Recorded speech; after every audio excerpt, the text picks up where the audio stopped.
let's discuss the bones of the skull. So first of all, let's discuss the anatomical position of the skull. The anatomical position of the skull states that the inferior part of the orbit and the external acoustic meatus are in the same horizontal plane. This plane is known as the orbitomeatal plane, orbit and meatus. Okay, so you get it, orbit from the eye and meatus from the ear, external acoustic meatus. They are present in the same horizontal plane, which is also known as the Frankfurt plane. Okay, so now let's discuss the bones of the skull. First of all, we can see that this is a frontal bone, which is only one in number. And these are the,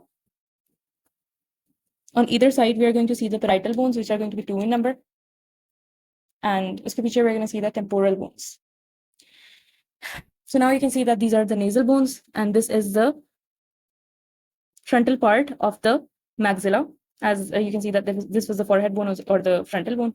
So this is the frontal part of the maxilla, and this is going to be the orbital fossa. Orbital fossa, now let's discuss the boundaries of the orbital fossa. So medially and superiorly, it is going to be formed with the frontal bone, and laterally by the zygomatic bone, and inferiorly by the maxilla. Okay. We also know that there are superciliary arches which are present on either side. Okay. So what are the flat bones of the vault? The upper part of the skull, the upper part of the cranial cavity is going to be known as the calvarium or the vault. So it is going to be made up of flat bones and other bones. So the names of the flat bones are the frontal bone, the parietal bone, and the part of the occipital bone as well. Okay, so what are sutures? Let's talk about sutures. Sutures are separate bones which are united at immobile joints. So here I can see 3 sutures easily, but I'm going to discuss only 2.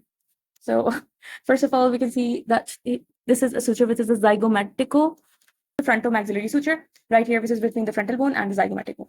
So this was the zygomatic bone. Okay, and this is the zygomaticofacial. This is zygomaticofacial suture, and also between the 2 maxilla, we are also going to see the intermaxillary suture.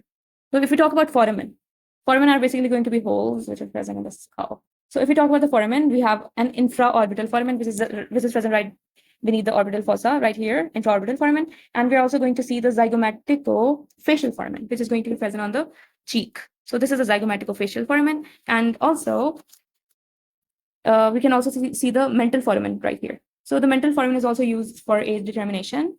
If we have a skull and we want to know its age, okay?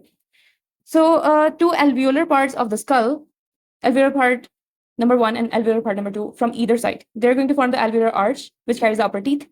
So now let's talk about the sinuses of the skull. So there's going to be a maxillary sinus, and there's going to be frontal air sinuses as well. So these sinuses are going to lighten the weight of the skull, and they are going to act as voice resonators. Okay, so if we talk about the formation of the nose, how is the nose formed? The 2 nasal bones are going to form the bridge of the nose. As you can see right here, bridge of the nose is formed. And the lower nasal bone and the maxilla are going to form the anterior nasal aperture.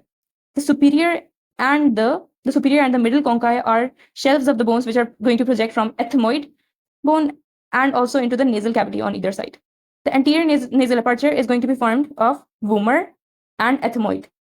Okay, so the vomer and ethmoid are going to form the anterior nasal aperture, which was formed by the lower part of the nasal bones plus the maxilla. And here you can see the middle conchae and the inferior conchae.